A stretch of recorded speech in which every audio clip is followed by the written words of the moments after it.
하나님의 말씀 같이 보도록 하겠습니다. 유다서 1장. 유다서는 제 성경 제일 마지막에 있는 계시록 바로 그 전에 있습니다. 유다서. 이 유다서 말씀을 준비하면서 오늘 저녁에 수요 집회에 참석하시는 분은 수줍은 분이시다라는 그런 생각을 했는데, 왜냐하면 딱 한 번 참석하고 유다서를 띄잖아요. 유다서는 1장뿐이 없거든요. 그래서 오늘 오신 분은 수지맞았다. 성경 중에 66권 중에 한 권을 단 한 번 1시간 참석함으로 그냥 떼어버립니다. 그래서 유다서 1장 여러분들과 함께 공부하도록 합니다. 좀 약간 길지만 1장 1절로 4절까지 교독하고 또 띄어서 17절부터 25절까지 그렇게 여러분들과 함께 교독하도록 하겠습니다. 제가 먼저 1절 읽습니다. 1절부터 4절까지요. 예수 그리스도의 종이요 야고보의 형제인 유다는 부르심을 입은 자 곧 하나님 아버지 안에서 사랑을 얻고 예수 그리스도를 위하여 지키심을 입은 자들에게 편지하노라. 긍휼과 평강과 사랑이 너에게 더욱 많을지어다. 사랑하는 자들아, 내가 우리의 일반으로 얻은 구원을 들어 너에게 편지하려는 뜻이 간절하던 차에 성도에게 단번에 주신 믿음의 도를 위하여 힘써 싸우라는 편지로 너희를 권하여야 할 필요를 느꼈노니, 이는 가만히 들어온 몇 사람 몇이 있습니다. 저희는 옛적부터 이 판결을 받기로 미리 기록된 자니 경건치 아니하여 우리 하나님의 은혜를 도리어 세욕거리로 바꾸고 홀로 하나이신 주제 곧 우리 주 예수 그리스도를 부인하는 자니라. 17절로 우리 건너뛰겠습니다. 사랑하는 자들아, 너희는 우리 주 예수 그리스도의 사도들의 미리 한 말을 기억하라. 그들이 너희에게 말하기를 마지막 때에 자기의 경건치 않은 정욕대로 행하여 기롱하는 자들이 있으리라 하였나니, 이 사람들은 당을 짓는 자며 육에 속한 자며 성령은 없는 자니라. 사랑하는 자들아, 너희는 너희의 지극히 거룩한 믿음 위에 자기를 건축하며 성령으로 기도하며 하나님의 사랑 안에서 자기를 지키며 영생에 이르도록 우리 주 예수 그리스도의 긍휼을 기다리라. 어떤 의심하는 자들을 긍휼히 여기라. 또 어떤 자를 불에서 끌어내어 구원하라. 또 어떤 자를 그 육체로 더럽힌 옷이라도 싫어하여 두려움으로 긍휼히 여기라. 능히 너희를 보호하사 거침이 없게 하시고 너희로 그 영광 앞에 흠이 없이 즐거움으로 서게 하실 자. 25절 같이 읽습니다. 곧 우리 구주 홀로 하나이신 하나님께 우리 주 예수 그리스도로 말미암아 영광과 위엄과 권력과 권세가 만고전부터 이제와 세세에 있을지어다. 아멘. 특별히 저는 3절 말씀이죠. 3절 하반절에 나와 있는 성도에게 단번에 주신 믿음의 도를 위하여 힘써 싸우라. 하나님께서 성도들에게 예수 그리스도를 통해서요, 한 번 주신 그 믿음을 위해서 힘써 싸우라는 그러한 명령이 오늘 우리가 읽은 유다서에 있습니다. 그래서 믿음의 싸움이라는 그런 주제로 여러분들에게 오늘 이 말씀을 드리기를 원합니다. 유다서는 예수님의 친동생이자 초대교회 지도자였던 야고보 장로의 동생인 유다가 기록한 서신입니다. 그래서 이 야고보서를 기록한 야고보와 유다서를 기록한 유다는 예수님의 제자들이 아니었습니다. 예수님 3년 동안 이 세상에서 사역하실 때 따라다녔던 야고보나 예수님을 따라다녔으나 마지막에 예수님을 판 유다가 이 책을 기록한 것이 아니고요. 예수님의 제자들 중에서도 야고보라는 그 사람이 있었고 유다라는 사람이 있었지만은 예수님의 친동생이죠. 예수님의 어머니인 마리아와 요셉 사이에서 양부인 요셉 사이에서 태어난 그런 자녀들이 있었습니다. 그렇기 때문에 예수님의 half brother이라고 할 수 있죠. 예수님의 그 동생들 중에도 야고보가 있었고 유다가 있었는데, 성경의 야고보서와 유다서는 예수님의 동생들이 쓴 그러한 기록입니다. 처음에 예수님이 3년 동안 이 세상에서 사역할 때는 빈들빈들거렸죠. 예수님에 대해서 빈둥빈둥거렸습니다. 사실 예수님에 대해서 부정적인 그런 관점을 동생들이 가졌어요. 그 이유는 30년 동안 자기 형의 모습을 그대로 인간적인 모습을 봤기 때문에 하나님 아들이라는 것이 믿어지지가 않았어요. 그래서 예수님이 3년 사역할 때는 믿지를 않았습니다. 그래서 예수님이 친히 그렇게 이야기를 했죠. 선지자는 자기 고향에서 어떻게 한다고요? 환영받지 않는다고요. 왜 어렸을 때부터 다 바뀌는 저 녀석이 무슨 하나님의 종이야. 저놈이 무슨 하나님의 보내. 다 알기 때문에 그렇습니다. 그러나 선지자가 자기 고향 이후에는 다른 데서는 다 환영을 받는다는 그런 말이 그래서 기록된 것 같습니다. 그래서 예수님의 동생들도 처음에는 예수님을 부정적인 그런 관점으로 보았지만은 예수님의 부활을 목격한 다음에 마가의 다락방에서 성령 충만 받아서 초대교회에서 존경받는 그런 지도자들이 되었습니다. 그래서 야고보 장로와 유다도 뭐 장로의 사도라고 할 수 있지만 그분이 성경 66권에 기록되는 성경 한 권을 남겼잖아요. 야고보는 야고보서를 남겼고 유다는 유다서를 이렇게 남기게 됐던 것입니다. 유다나 야고보는 예루살렘 초대교회에서 사역을 하였기 때문에 그들은 예루살렘 초대교회의 지도자였던 베드로, 사도 베드로의 그 영향을 많이 받았을 거라고 우리는 생각할 수 있습니다. 사도 베드로의 영향은요, 초대교회 예루살렘 교회에서 대단했습니다. 물론 요한의 그 영향력도 있지만은 우리가 잘 알듯이 사도행전의 초반부에 한 8장, 9장까지 보면은 베드로 중심으로 모든 것이 이루어지는 것을 우리가 알 수 있습니다. 그리고 이제 그 후에 이방인을 위해서 하나님께서 보내신 사도 바울의 그 이야기들이 이렇게 나오지만 초대교회 예루살렘 교회의 제일 중심 가는 인물은 사도 베드로였다는 것을 알 수 있는데, 그래서 유다와 야고보도 역시 사도 베드로의 영향을 많이 받았던 것으로 우리가 생각할 수 있습니다. 그래서 유다서나 여러분 야고보서를 공부해 보면은요, 이방을 위해서 파송된 바울 서신보다는 사도 베드로의 서신들과 굉장히 유사한 점이 많이 있다는 것을 느낄 수 있습니다. 그래서 우리는 바울 서신을 바울 서신이라고 해서 그냥 따로 분리하고 나머지 베드로 전후서, 유다서, 요한 1, 2, 3서 이 모든 것을 공동서신이라고 이야기합니다. 이 공동서신을 보면 굉장히 비슷한 점들이 굉장히 많이 있습니다. 서로 기자들은 다 다르지만 그 이유는 이 공동서신을 기록한 그 사람들은 유대인들을 중심으로 해서 유대인 그리스도인들에게 서신을 보냈고 바울 서신은 이방인들에게 보내진 서신이기 때문에 굉장히 차이가 많이 있죠. 그래서 우리가 이 두 부분을 그렇게 분리해가지고 우리가 생각할 수가 있습니다. 유다서는 특별히 베드로후서 2장, 3장의 내용과 굉장히 교차되는 그런 부분이가 오버랩되는 그런 부분이 굉장히 많이 있습니다.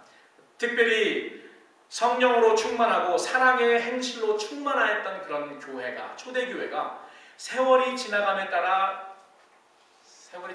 무엇이 늘었을까요? 여러분, 신앙생활 많이 하는 사람들이 늘어나는 게 뭐냐면 지식입니다. 지식이 늘어나요. 이것저것 많이 듣기 때문에 지식이 늘어납니다. 여러분, 지식이 늘어난 대신 뭐가 줄어드냐면 열정이 줄어들어요. 하나님에 대한 열정도 줄어들고요, 형제들에 대한 그런 열정도 줄어드는 것이 그냥 자연적인 것 같아요. 그렇게 되면 안 되지만, 그래서 우리 주님은 날마다 우리에게 그렇게 요청을 하시잖아요. 뭐라고 명령하십니까? 첫사랑을 회복하라고 이야기를 하시는 겁니다. 예배소 교회에 그렇게 이야기했던 거죠. 초대교회는 그랬습니다. 성령으로 처음에 충만했습니다. 마가의 다락방에서 오순절날 그 성령 충만함을 받고, 성령만 충만한 것이 아니라 성령 충만했더니 하나님의 은혜가 충만하고, 하나님의 은혜가 충만했더니 사랑이 충만, 형제 사랑이 충만. 그런 네 것 내 것이 없이 그냥 다 공동으로 사용을 했죠.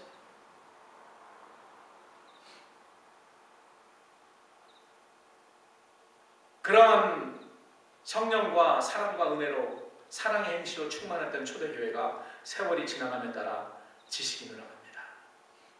지식이 늘어가니까요, 여러 가지 설들을 가지고, 이단설들이죠. 여러 가지 그 다음에 이 분파가 생기기 시작합니다. 교회. 그래서 고린도 교회는 어떤 분파가 있었죠? 개바파도 있었고, 바울파도 있었고, 아볼로파도 있었고, 이 분파가 늘어요. 지식이 늘어나니까 여러 가지 생각하는 그러한 해석하는 것들이 늘어나서 이제는 당이 지어지는 것입니다. 네 생각은 그건 네 생각이고, 나는 이렇게 생각하고 또 저 사람은 이렇게 생각하고. 그런데 문제는요, 뭐 아볼로파, 베드로파, 바울파, 예수파 이렇게 나눠지는 것도 문제지만은 그 분파로 나눠지고 그 여러 가지 지식이 많이 들어가는 그런 상황에서 많이 교회에 들어오는 이단들이 있었습니다.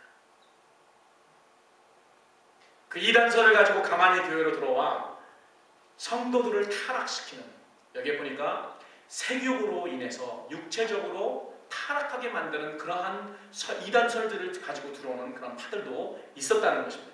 결국은 그들은 어떻게 됩니까? 성도들을 타락시키는 것이 아니고 세욕으로 인해서 육체적으로 더럽히는 것만뿐만이 아니고 결국 궁극적으로 그 마지막은 예수 그리스도를 부인하게 한다는 것입니다. 그리고 또 당을 지어서 교회 안에 분란을 일으켜 그들 안에 있는 사랑을 식게 하는 거였어요. 누가 하는 짓이십니까? 이거? 그 뒤에 배후에 누가 있었겠어요? 그 뒤에는 마귀가 역사하는 것입니다. 마귀가 역사하는 거예요. 분란을 일으키고 당을 지게 하고 결국은 예수 그리스도를 부인하게 하고 형제들 간의 사랑을 식게 하고. 그래서 유다는 그 부분에 대해서 지금 경고하고 있는 것입니다. 경고의 말씀. 그리고 그 유다의 경고의 말씀은 베드로후서 2장 3장에 베드로가 경고했던 그 말씀과 거의 동일합니다. 그래서 저는 오늘 유다서를 공부하면서 유다서의 중심 주제와 중심되는 권면이 무엇인가 아는 것이 굉장히 중요하다고 생각하는데요. 그래서 3절을 우리가 다시 한번 읽어보겠습니다. 3절을 우리가 한번 다시 열어서 다 같이 읽습니다. 시작. 사랑하는 자들아, 내가 우리의 일반으로 얻은 구원을 들어 너에게 편지하려는 뜻이 간절하던 차에 성도에게 단번에 주신 믿음의 도를 위하여 힘써 싸우라는 편지로 너희를 보내야 할 필요를 느꼈노니. 그 느낀 이유가 뭡니까? 왜 그 필요성을 느꼈습니까? 4절을 봐야지 알죠? 그 이유는 그 이유가 나옵니다. 필요를 유다가 그런 편지를 성도들에게 써야 할 그 필요를 느꼈는데 그 이유는 가만히 들어오는 몇 사람이 있어서 이단설을 가지고 가만히 들어오는 사람들 때문에 그 사람들도 성도들도 타락할까봐 내가 편지를 써서 믿음에 관해서 구원에 관해서 너희들에게 다시 한번 그걸 확인시켜주고 확신시켜주는 그런 필요성을 내가 느꼈다. 그래서 내가 편지를 한다라고 지금 이야기를 하고 있는 것입니다. 그래서 유다는 성도들에게 한 번 주신 하나님께서 예수 그리스도를 통해서 한 번 주신 믿음을 위해 초점을 맞추어 싸우라는 그런 명령을 하고 있습니다. 믿음을 위해서 뭐 하라고요? 싸우는 것입니다. 그냥 싸우는 것이 아니고 어떻게 싸우라고요? 힘써 싸우라는 것입니다. 믿음의 도를 위하여 그런데 그 도라는 그런 단어는 원어에 없습니다. 믿음을 위해서, 믿음을 위해서, 믿음의 뭐를 위해서? 믿음을 뭐 하기 위해서 싸우는 것 같습니까? 믿음을 지키기 위해서, 믿음을 유지하기 위해서. 믿음은 하나님이 선물로 우리에게 주셨습니다. 여러분 그거 믿습니까? 믿음은 우리에게 하나님께서 선물로 주셨어요. 은혜로 주셨습니다. 하나님이 주셨기 때문에 그냥 받아서 끝나는 게 아니에요. 많은 사람들이 잘못 생각하는 것이 거기에 있습니다. 믿음은 은혜로 입었다. 은혜로 믿음도 받고 구원도 받았다. 그거 틀린 말이 아닙니다. 실치가 그렇습니다. 예수 그리스도가 십자가에서 치른 그런 모든 것을 통해서 하나님이 치르시고 우리가 치른 그런 값은 아무것도 없어요. 하나님이 치르셔서 예수를 통해서 우리에게 믿음을 주셨고 구원을 주셨습니다. 그런데 거기서 끝나는 것이 아니에요. 그 잘못된 가르침이 거기서 끝났다고 하는 것이 잘못된 가르침입니다. 한번 믿음을 받았으니까 이제 영원히 구원 받는 거고 거기에서 더 그거에 대해서 왈가왈부할 필요 없다는 것입니다. 이것이 잘못 삐뚤어지는 그러한 가르침의 시작이에요. 초대교회도 그러한 가르침이 들어왔어요. 그래서 지금 거기에 대해서 유다는 이야기를 하고 있는 것입니다. 믿음에 관해서 잘못되게 가르치는 선생들이 들어왔기 때문에 그걸 지금 경고하고 있습니다. 초대교회에도 그런 사람들이 가만히 교회에 들어와서 성도들의 믿음을 타락시키고 예수님을 결국은 부인하게 했던 것입니다. 초대교회 성도들을 타락시킨 그 교리는 어떤 교리였냐면은 나스티시즘이라고 하는 그나스티시즘의 그런 사람들이 아주 가장 큰 교회에 타격을 준 사람들이었는데 그 사람의 교리는 이랬습니다. 한번 구원받은 영은 영은 영원히 타락할 수 없다는 것입니다.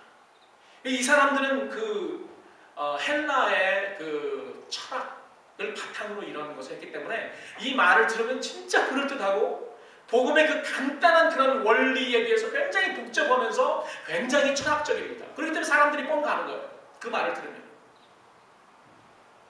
그리고 거기에 그냥 매료되죠. 이 사람들 그 교리는 한 번 구원받은 영은 영원히 더러워지지 않는다. 영은 더러워지지 않는다. 타락할 수 없다. 그러나 이미 타락한 육체는 계속해서 타락할 수밖에 없고 그거는 구원받은 우리의 영을 더럽힐 수 없는 것이다. 그래서 이 영과 육을 완전히 분리시켜서 영은 깨끗한 것이고 영원히 타락될 수 없기 때문에 한 번 구원받은 그 영은 영원히 구원받는다. 그러나 육체는 그렇지 않다. 더러워질 수밖에 없고 항상 이 세상에서 더러울 수밖에 없다. 그렇기 때문에 어떻게 돼요? 거기까지 좋은데 나중에 어떤 결론을 내냐면 육체는 타락하고 아무리 깨끗하게 해도 타락할 수밖에 없으니까 어떻게 해요? 아무렇게나 굴려도 괜찮다는 거예요. 그래서 나중에는 어떻게 해요? 몸은 굴려도 영혼만 깨끗하면 되는 거예요. 그러니까 이 더러운 것들을 다 가지고 들어옵니다. 정욕과 그런 섹스와 이런 모든 것들이 그래서 그런 걸 가만히 들어가지고 사람들이 이미 육신은 더러워졌으니까 더 이상 더러워질 것도 없어. 해! 그러니까 어떻게 해요? 사람들이 너무 좋아하는 거죠. 이 세상에서 믿던 그대로 그냥 하니까. 그리고 이거는 완전히 영혼은 구원받았다고 하고 육신은 아무렇게나 굴려도 상관이 없다고 이야기합니다. 그러한 잘못된 가르침이 난무했습니다. 그래서 저는 이 나스티즘을 공부하면서 한 번 구원받은 사람은 어떻게 살든 상관없이 구원받는다는 잘못된 그런 가르침과 흡사하다. 라는 그런 생각을 하게 됐습니다. 그래서 교회 안에 성적 문란과 분란이 들어왔던 초대교회. 그런 상황에서 유다는 믿음에 관해 혼돈하고 있는 성도들에게 구원에 관해서 지금 편지를 씁니다. 내가 이 편지를 구원에 관해서 믿음에 관해서 편지를 쓰기를 원했는데 그 필요가 있다고 생각했다. 그래서 내가 지금 편지를 보낸다는 것입니다. 그 이유는 어떤 사람들이 이단설을 가지고 교회에 들어와서 성도들을 더럽히고 성도들을 타락시키기 때문에 그렇다라고 오늘 그래서 편지를 쓰는 이유, 목적을 이야기하고 있습니다. 사랑하는 성도 여러분, 하나님은 예수 그리스도를 통해서 우리에게 믿음을 은혜로 주신 것이 분명합니다. 거기에 그거에 대해서 부인할 사람은 한 사람도 없습니다. 하나님의 말씀이 그렇기 때문에. 그러나 거기서 우리의 생활이 끝난다고 생각하면 착각입니다. 거기서 끝나지 않습니다. 구원받는다고 믿음으로 시인해서 구원받고 우리가 믿음을 받고 하는 데서 끝나는 것이 신앙생활이 아니고요. 우리는 이 믿음을 위해서 하나님 앞에 서는 날까지 우리가 온전한 구원을 이루는 그날까지 힘써 싸워야 하는데 그 싸우는 것이 바로 뭐냐면은 신앙생활입니다. 신앙생활. 우리가 예수님을 믿는 즉시 하나님이 우리를 데려가시면은 이 신앙 싸움을 할 필요가 없겠죠? 이 신앙 싸움을 할 필요가 없는데 하나님이 우리를 이 땅에 버려주셨습니다. 우리 하나님이 이 땅에 우리를 놓아두신 그런 이유는 우리를 하여금 계속해서 이 신앙의 싸움을 하라고 한 것입니다. 물론 이제 거기에 그 신앙의 싸움에 여러 가지가 복합적으로 많이 나와야죠. 오늘 제가 그거에 대해서 5가지로 나눠서 말씀드리겠지만은 이 이유를 위해서 하나님께서 우리를 이 땅에 놓아두셨습니다. 그렇기 때문에 우리는 오늘 유다서 기자 유다가 우리에게 명령하는 것처럼 주님이 명령하시는 그런 말씀이죠. 우리는 이 믿음을 위해서 하나님이 우리에게 거저주신 은혜를 주신 믿음을 위해서 이 구원을 위해서 힘써 하나님 앞에 서는 그날까지 우리의 온전한 구원이 이루어지는 그날까지 싸워야 돼요. 싸워야 돼요. 자, 그러면은 이 싸우는 것이 무엇인가? 믿음의 도를 위해서 믿음을 위해 싸우는 것이 무엇인가? 5가지로 나눠서 여러분들에게 말씀드리겠습니다. 혹시 여러분 그 TV에 요새 TV에 옛날에는 이 박싱들이 많았거든요. 권투 경기가 많은데 요새는 권투 경기 대신 좀 약간 이상한 그런 스포츠들이 많이 있죠. 그 케이지 안에서 싸움하는 그런 거 여러분 그거 보신 적 있으십니까? 네. 저는 가끔 봅니다. 우리 집사람은 왜 저렇게 싸우는지 피를 흘리면서 싸우는지 모르겠다고 하는데 저는 가끔 봐요. 근데 여러분 2명이 와서 글러브도 뭐 주먹이나 거의 비슷한 그걸로 태는데 한번 잘못 맞으면 그냥 나가 떨어집니다. 그래서 승리한 사람도 보면은요, 승리한 사람들 얼굴이 다 깨끗하지 않습니다. 승리한 사람 보면 눈이 막 이렇게 파랗게 부어오르고 피 다 흘리고, 그런데도 승리하는 거예요. 승리한다고 하나도 안 맞는 게 아닙니다. 여러분 그 경기를 하면은요, 하나도 안 맞는 게 어떤 때는 막 낙다운되고 또 일어나고 낙다운되고 또 일어나고 여러 번 다운되고 일어나고 두들겨 맞고 막 포기하고 싶은, 어떤 때는 사람들 포기하죠. 비틀어가지고 어떻게 해요? 이렇게 하니까 이렇게 3번 두들기면 이제 포기하는 것입니다. 포기하는 거, 지는 거예요. 그래서 저는 그런 거 보면서 그 믿음의 싸움도 저렇게 치열하구나. 뭐 싸운다고 우리가 상처 안 나는 게 아니에요. 싸움하면 우리도 상처되고 어떤 때는 넘어지게 되고 어떤 때는 항복하고 싶은, 다 모든 걸 포기하고 싶은 그런 때도 있습니다. 그러나 그런 것을 다 인내하고 뛰어넘고, 그래서 결국은 그런 사람이 승리를 한다는 것을 우리는 알 수 있습니다. 그래서 승리를 하기 위해서 뭐 여러 번 두들겨 맞기도 하고요, 피도 흘리고 땀도 되고 희생도 요구되는 것이 싸움인데요. 영적 싸움도 믿음을 위한 싸움도 마찬가지라고 저는 생각합니다. 오늘 20절 여러분 다시 한번 보시기 바랍니다. 20절 유다는 이렇게 이야기합니다. 사랑하는 자들아, 너희는 너희의 지극히 거룩한 믿음 위에 자기를 건축하라. 여러분, 믿음을 위해 힘써 싸우는 거의 첫 번째는 거룩한 믿음 위에 자기를 건축하는 것. 예수 그리스도를 믿는 이 거룩한 믿음 위에 우리의 신앙의 집, 우리 믿음의 집을 세우는 것, 건축하는 것, 이것이 바로 믿음 위에 힘써 싸우는 것의 첫 번째 우리가 해야 될 일입니다. 집을 건축하는 사람이 기둥을 반석 위에 세우며 집을 짓듯이 믿음을 위해 힘써 싸우는 사람들은 먼저 믿음 위에 자기 집을 세우는 사람이라는 것입니다.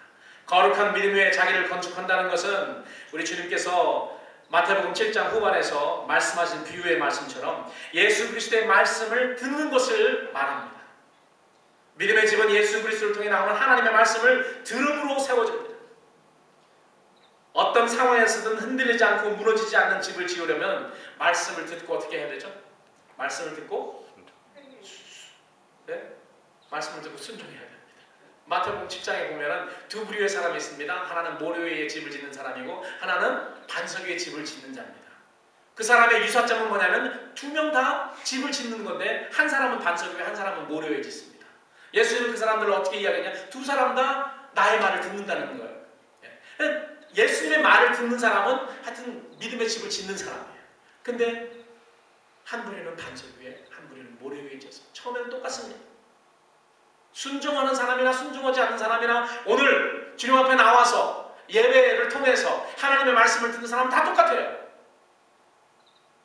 그러나 우리 안에서도 나중에 갈리게 된대요. 어떻게 갈리게 되냐면은 말씀을 들었는데도 불구하고 그렇게 실천하지 않는 자, 순종하지 않는 자와 순종하는 자로 갈립니다. 그런 사람들 어떻게 하는가? 나중에 어려운 상황이 우리에게 닥칠 때 그때 순종하며 살았는지 아니면 순종하지 않고 이럴 걸 저럴 걸 이렇게 생각만 하고 살은 사람인지 그때 분리가 된다는 것입니다. 그러나 하여튼 그때 분리될 때는 분리될더라도 먼저 어떻게 해야 되죠? 먼저 어떻게 해야 됩니까? 하나님의 말씀을 들어야 돼요. 뭐 하나님의 말씀을 들어야지 하나님의 말씀을 듣고 하나님 말씀이 뭔지 알아서 순종하든 말든 하죠. 순종하고 순종 않는 거는 하나님 말씀 들은 사람이 할 수 있는 거예요. 그렇기 때문에 우리는 하나님의 말씀을 먼저 들어야 됩니다. 하나님의 말씀을 듣는 것, 예수 그리스도를 통해서 오는 하나님의 말씀을 듣는 것이 바로 예수 그리스도를 믿는 거룩한 믿음 위에 자기를 건축하는 것, 우리의 믿음의 집을 짓는 것이라고 오늘 유다는 이야기하고 있는 것입니다. 믿음의 싸움을 위해 우리는 먼저 하나님 말씀을 들어서 거룩한 믿음 위에 자기 집을 건축하는 그런 사람들이 되어야 하겠습니다. 아멘. 두 번째로 무엇이 그러면 믿음을 위해 힘써 싸우는 것인가? 첫 번째는 거룩한 믿음을 위해 자기를 건축하는 것이고, 두 번째 20절 마지막 부분에 보니까 성령으로 기도하며, 성령으로 기도한다. 스펄전 목사님은 이런 말을 한 적이 있습니다. 10년을 염려하는 것보다 10분을 기도하는 것이 좋다. 다시 한번 내가 여러분들에게 말씀드립니다. 10년을 염려하는 것보다 10분을 기도하는 것이 좋다고 이야기합니다. 우리가 쓸데없이 얼마나 하루 24시간 동안 얼마나 많은 그런 시간을 우리가 할애해서 걱정하는 데 투자합니까? 어떤 사람은 밤새 걱정하는 사람이 있어요. 잠이 안 옵니다. 걱정이 돼가지고. 오늘 스펄전 목사님이 우리에게 주시는 그런 말이 있어요. 10년을 염려하는 것보다 10분 기도하는 것이 좋다는 것입니다. 염려함으로써 되는 일이 아무것도 없습니다. 우리가 염려한다고 되는 일이 있냐고요? 그 시간에 어떻게 해요? 그 시간에 10분질만 할애해가지고 하나님께 기도하세요. 성령은 우리를 위해서 기도문을 작성하시고, 성자 예수님은 우리를 위해서 기도문을 제출하시고, 성부 하나님은 우리의 기도를 들으신다 라고 스펄전 목사님은 이야기를 했습니다.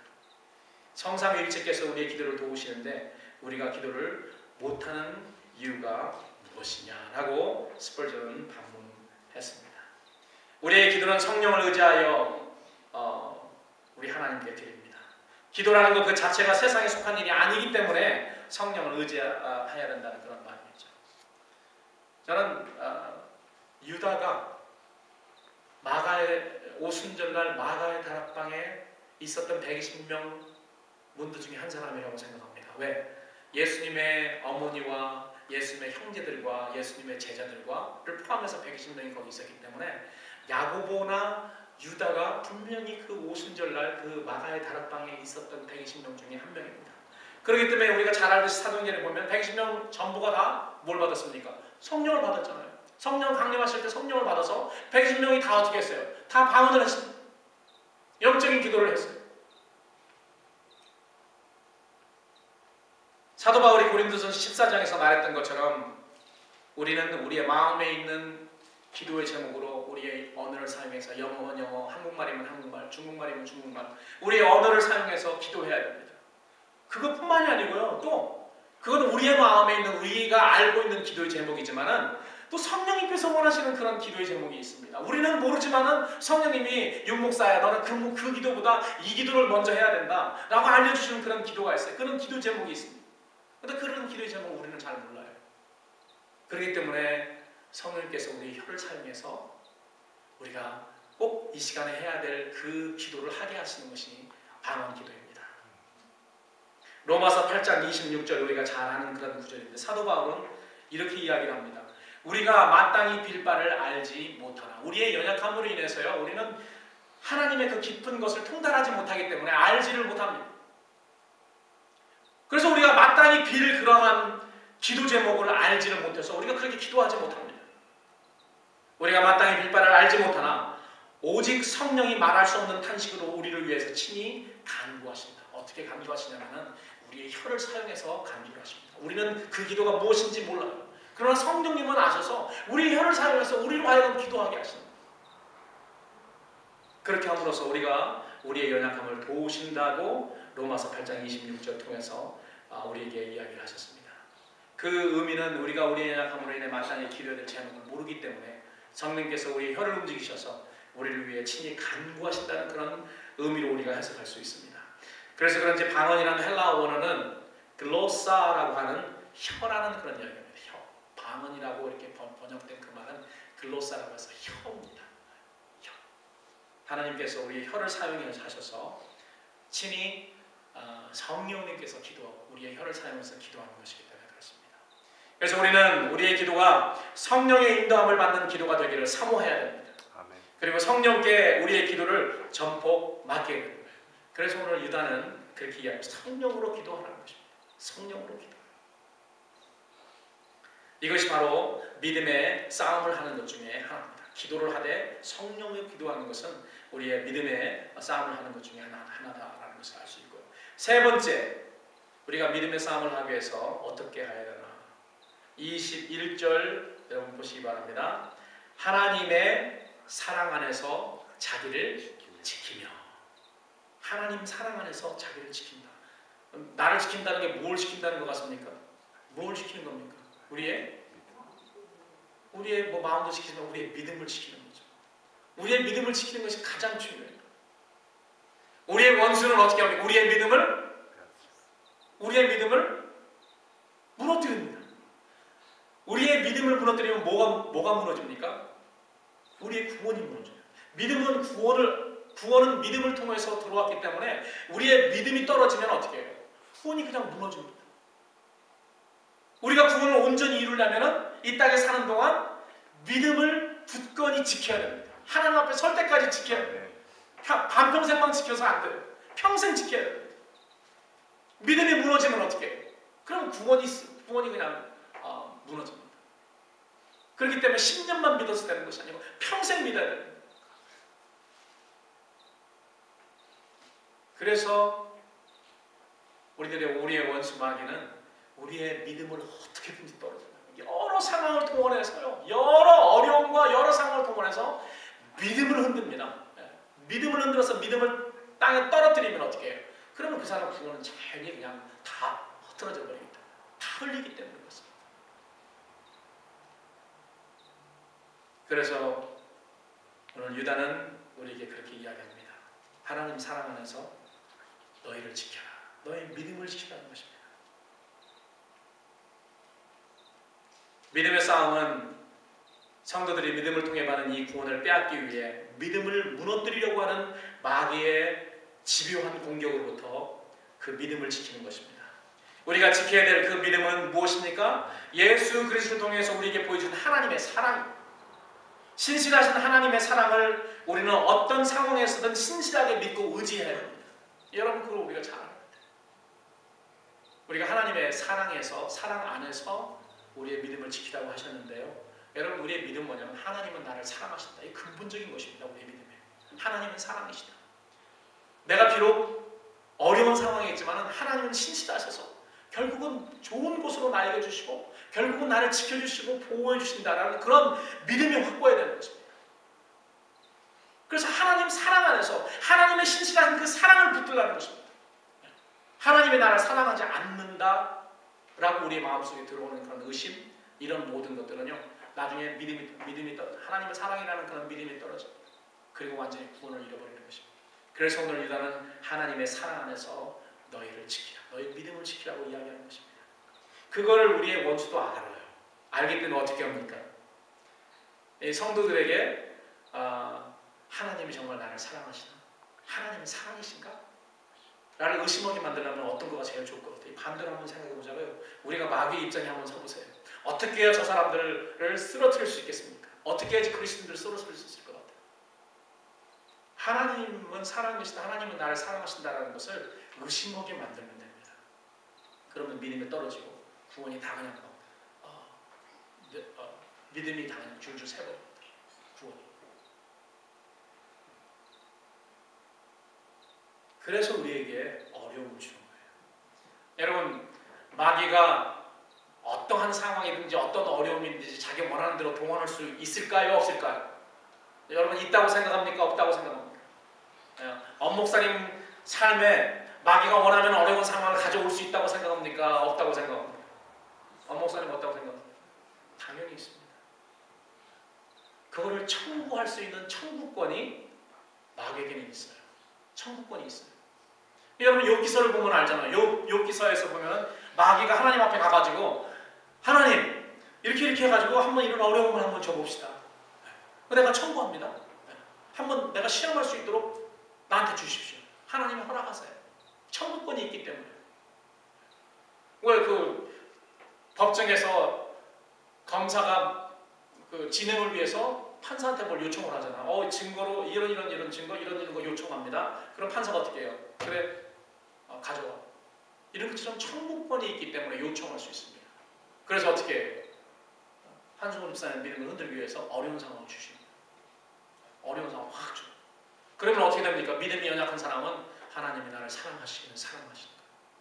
하나님이 사랑이신 건 맞아. 그 믿음이 흔들리게 돼요. 하나님에 대한 사랑이, 신뢰가 흔들리게 됩니다. 그러면 믿음이 떨어지고 우리의 구원을 잃게 되는 거죠. 믿음이 다 떨어져서 없는데도 한 번 구원받았으니까 구원받는 겁니까? 절대로 그렇지 않습니다. 믿음은 하나님의 그 사랑의 저수지에서부터 나에까지 오는 그런 파이프와 같기 때문에요. 그 믿음이 구멍이 나면은 그 안으로 우리에게 들어야 될 하나님의 은혜가 다 빠져버려서 하나도 들어오지 않습니다. 하나님의 은혜는 하나님의 생명인데. 네 번째로 싸움을 통해서 해야 될 것은 뭐냐면은 우리 주 예수의 긍휼을 기다리는 것입니다. 21절 하반절에 보니까 영생에 이르도록, 영생에 이르도록이 아니고요, 잘못된 건 번역입니다.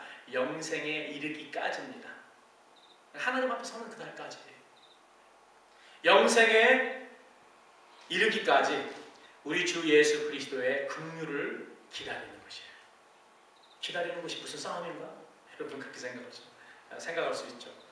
이제까지 제가 여러분들에게 말씀드린 믿음의 싸움에 필요한 것은 다 적극적인 것입니다. 액티브하죠. 건축하고, 기도하고, 나를 지키고, 믿음의 집을 건축하고, 영으로 기도하고, 그 다음에 나의 믿음을 지키고 적극적으로 하는 것입니다. 네 번째 것은 보니까 굉장히 소극적이에요. 기다리는 것이 무슨 싸움인가? 이렇게 생각이 됩니다. 그러나 이제 그냥 기다리는 것이 아니고 이것은 인내를 말합니다. 여러분 싸움하다가 레슬링 싸움하다가 어떤 사람이 내 팔을 비틀었습니다.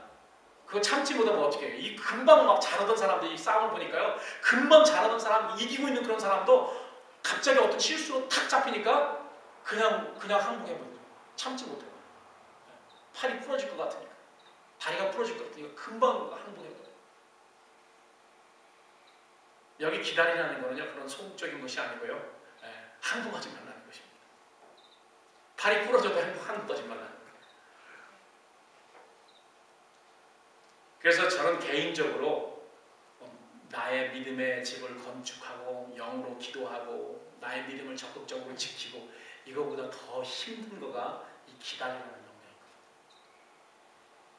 이 네 번째 싸움, 믿음의 싸움 중에 가장 힘든 것이 기다리고 인내하라는 것이 아닌가. 그래서 우리의 그 신앙이 연조가 깊어지면 깊어질수록 우리 주님의 인내에 관해서 많이 우리를 다루십니다. 인내, 기다리는 것에 대해서. 언제까지 기다립니까? 영생에 이르기까지. 우리의 믿음을 지키는데요, 거기엔 인내가 필요하다는 것입니다. 우리의 믿음에 관한 인내는 우리의 온전한 구원을 이루는 우리 주님이 오시는 그 심판의 날까지, 그때까지, 영생에 이르기까지 우리가 인내해야 되고 기다려야 된다는 말입니다. 우리의 믿음에 관한 인내는 우리의 평생이라는 그런 말인데요, 우리의 싸움은 마지막 라운드 벨이 울릴 때까지 인내하며 싸우는 것입니다. 여러분 싸움할 때 뭐만 안 되면 되냐면요, 권투할 때 뭐만 안 되면 되냐면 KO만 안 되면 돼요. KO는 뭡니까? KO는 뭐죠? 맞아가지고 그 다음에 일어서지 못하는 거 KO예요. knock-out 되는 것입니다. KO, knock-out. 그러나 우리 성도들은 어떻게 하죠? 쓰러지더라도 어떻게 됩니까? 다운되더라도, knock-down 되더라도 다시 일어섭니다. 7.8개입니다. 오뚜기처럼 계속 일어서야 돼요. 일어설 수 있습니다. 이것이 바로 인내죠. 싸움에서. KO만 안 되면 우리는 이길 수 있습니다. 그리고 항복만 하지 않으면 이길 수 있습니다. 정말 인내와 끈기가 필요하죠. 믿음의 싸움에 가장 필요한 것이라고 저는 그렇게 생각합니다. 그런데 여러분, 우리의 삶에서 우리의 믿음 생활을 하는 그런 모습을 보십시오. 이런 작은 일 하나 인내하지 못합니다. 작은 일 하나 인내하지 못해요. 끈기가 없습니다. 인듀런스가 없어요.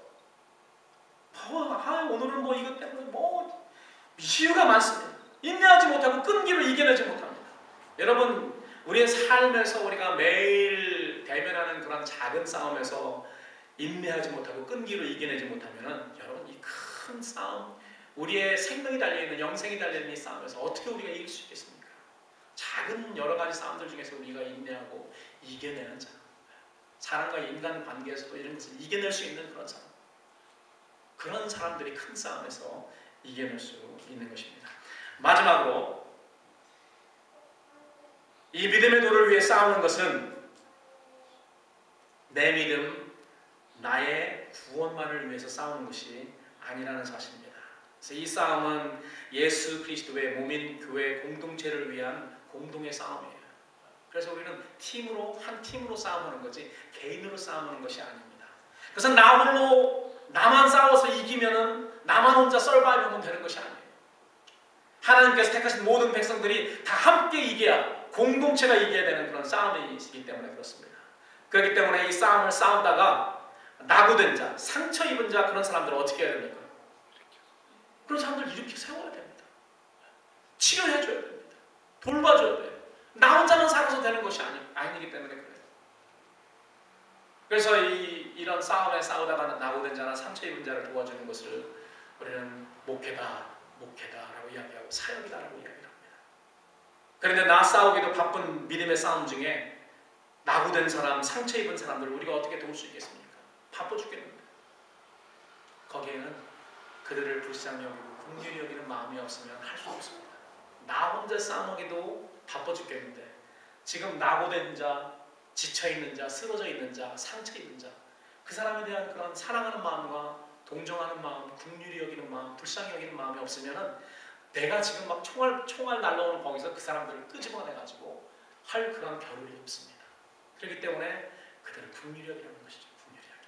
어떤 자를 긍휼히 여기게 됩니까? 22절 의심하는 자들을 긍휼히 여기라. 의심하는 자들을 다른 말로 말하면은 믿음이 연약한 자라고 이야기할 수 있습니다. 믿음이 연약한 자를 긍휼히 여기라. 불쌍히 여기라는 것입니다. 왜 그렇습니까? 우리도 믿음이 연약하여서 한때는 의심할 때가 있었기 때문입니다. 그들이 하나님의 신실한 사랑에 대해 믿음이 연약하여 의심할 때 우리들은 그들을 긍휼히 여기게 됩니다. 그 이유는 우리 주님께서 우리 믿음이 연약할 때 우리를 불쌍히 여기시고 인내하시지 않으셨습니까? 우리 주님께서 우리를 긍휼히 여기셨을 뿐만 아니고 우리를 지옥불에서 건져 구원해 주셨습니다. 그렇기 때문에 우리도 믿음이 연약한 자들을 불쌍히 여길 뿐 아니라 그들을 어떻게 해야 됩니까? 그들을 불에서 끌어내어서 구원해야 된다는 것입니다. 그래서 23절에 보니까 그들을 불에서 끌어내어서 구원하라. 그렇기 때문에 이 믿음의 싸움에는 믿음이 연약한 자들, 그런 사람들을 지옥불에서 건져내는 전도와 선교가 있는 것입니다. 또 어떤 사람을 긍휼히 여기게 됩니까? 22절에 보니까 또 어떤 자를 그 육체로 더럽힌 옷이라도 싫어하여 두려움으로 긍휼히 여기라. 이 한국말 번역이 좀 약간 이게 무슨 말인가 그렇게 생각될 정도로 힘든데요.